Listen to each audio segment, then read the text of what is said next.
अस्सलामुअलैकुम वरहमतुल्लाहि वबरकातुहू। नाज़रीन, एक अहम खबर के साथ आप लोगों के साथ हाज़िर हुआ हूँ। इस वीडियो को मुकम्मल देखिएगा। नाज़रीन, वो अहम खबर ये है कि मधुबनी से एआईएम पार्टी के उम्मीदवार राशिद खलील अंसारी साहब का मुकम्मल बयान सुनिए कि लोगों लोगों का उनसे किस किस तरीके से मोहब्बत है, तो उनकी ज़बानी सुनिए, फिर इंशाअल्लाह मुकम्मल बातें करेंगे। क्या तैयारी है राशिद खलील साहब एआईएमआईएम को लेकर के, चूंकि अल्पसंख्यकों में जो है असमंजस की स्थिति है और वो लंबे समय से राजद के मतदाता रहे हैं। इस बार चूंकि 2025 का जो विधानसभा चुनाव है उसमें एक तरफ 10 साल के विधायक हैं, दूसरी तरफ आप एक शिक्षित नौजवान हैं। देखिए, मधुबनी विधानसभा में एआईएमआईएम की तैयारी ये है कि 14 नवंबर का लोग इंतजार कर रहे हैं, क्योंकि एआईएमआईएम पूरी तरीके से मजबूती के साथ चुनाव लड़ रही है और इंशाअल्लाह सुम्मा इंशाअल्लाह हम लोग 14 नवंबर को कामयाब होंगे। दूसरी तरफ ये जो कह रहे हैं कि अल्पसंख्यकों में असमंजस की स्थिति है, तो आपको ये पता होना चाहिए कि कहीं भी कोई कन्फ्यूजन नहीं। अल्पसंख्यक, दलित, मजलूम, शोषित, वंचित बिल्कुल अपना फैसला ले चुका है। आप तार सराय से लेकर के और विधानसभा के आखिरी सप्ताह तक जाइए, बिरौल तक जाइए या बसवाड़ा तक जाइए, आपको पता चल जाएगा कि इस मर्तबा जिस तरीके से राजद ने मुसलमानों के साथ धोखा किया है। हम लोगों ने कहा कि भाई गठबंधन में लीजिए, मात्र 6 सीट दीजिए। लालू यादव ने कहा कि मुसलमानों की औकात नहीं है 6 सीट, 6 सीट नहीं दिया। उसके बाद 2% वाले सहनी को, जिस मुकेश सहनी के पास अपने बूथ पर राजद को देने के लिए 500 वोट नहीं है, उसको उप मुख्यमंत्री का ऐलान किया गया और 2.5 करोड़ मुसलमानों को ठेंगा दिखाया। किसने? लालू यादव और तेजस्वी यादव ने। अब मुसलमानों को भी फैसला लेना है, यहाँ के अल्पसंख्यकों को फैसला लेना है कि उनको राजनीति हिस्सेदारी चाहिए या नहीं चाहिए।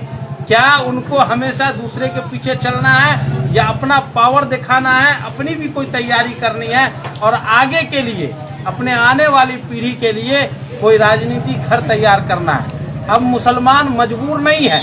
मधुबनी के अंदर लोग एक ही बात कह रहे हैं कि कल तक हम लोग मजबूर थे, इसीलिए ऐसे आदमी को वोट दे रहे थे जिससे कभी काम की उम्मीद ही नहीं थी। और जो आदमी अभी मधुबनी का विधायक है, उसका इतिहास ये है कि जब जब मधुबनी में किसी मुसलमान को टिकट मिला, इसने और इसके पूर्वजों ने निर्दलीय चुनाव लड़के, छोटी मोटी पार्टी से चुनाव लड़के मुसलमानों को हराने का काम किया। मधुबनी विधानसभा के अंदर मुसलमानों की बड़ी आबादी है जो पीड़ित है इस बात के लिए कि उसको हिस्सेदारी नहीं मिल रहा है। और इस मर्तबा मधुबनी के लोग अपनी ताकत दिखाएंगे। मधुबनी के लोग इस बात का हिसाब करेंगे कि सड़कें क्यों नहीं बनी, नाला क्यों नहीं बना, उप स्वास्थ्य केंद्र ठीक क्यों नहीं हुए, शिक्षा का व्यवस्था क्यों दुरुस्त नहीं हुआ, लाइब्रेरी क्यों नहीं ठीक किया गया। इस बात का भी हिसाब होगा कि 17 महीने का उद्योग मंत्री बुनकरों के साथ बेवफाई क्या क्यों किया। अभी हम लोग जहाँ पे कैंपेन करते हुए आए हैं, आपने देखा कि सैकड़ों नौजवान उत्साहित हैं और आप जानते हैं कि जिस ओर जवानी चलती है उस ओर जमाना चलता है। भवारा के नौजवान बिल्कुल मुत्तहिद हो गए हैं। बुजुर्गों के दुआओं के सहारे हम लोग आगे बढ़ रहे हैं। ये वही सरजमीन है जहां कभी बुनकरों का बोलबाला हुआ करता था। इस समीर महासेठ और उसके परिवार के लोगों ने बुनकरों का धंधा उजाड़ दिया है। 17 महीने का हिसाब होगा। 17 महीना उद्योग मंत्री रहे, खूब बनिया को दिया, अपने जाति के लोगों का खूब धंधा चमकाया, लेकिन जिस बुनकरों के वोट पे विधायक बने, उस बुनकरों के घर में 5 रुपये का सूता भी आया कहीं? कहाँ गया सूता मिल? कहाँ गया बुनकरों का कारोबार? लूट के खा गए ये लोग। और मधुबनी का बुनकर भी इस बात के लिए तैयार है कि एक एक चवन्नी का हिसाब होगा। आप जनसंपर्क कर रहे हैं, क्या विश्वास लग रहा है इस बार जनता आपके साथ है? जनता तैयार है। पतंग उड़ेगी और उस डोर में बहुतों की सियासत करेगी। शफीकुल्ला अंसारी, अब्दुल हन्नान अंसारी के बाद असलम अंसारी आए राजद से 2 बार।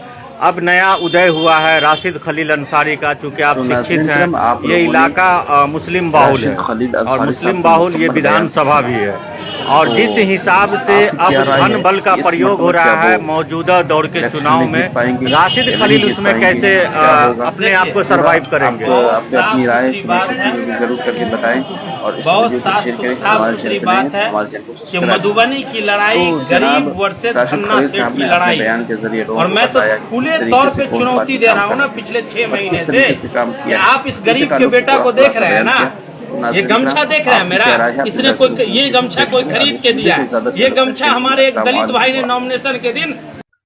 तो नाज़रीन करम, आप लोगों ने राशिद खलील अंसारी साहब के मुकम्मल बयान को सुना, तो आपकी क्या राय है कि इस मर्तबा क्या वो इलेक्शन में जीत पाएंगे या नहीं जीत पाएंगे, क्या होगा?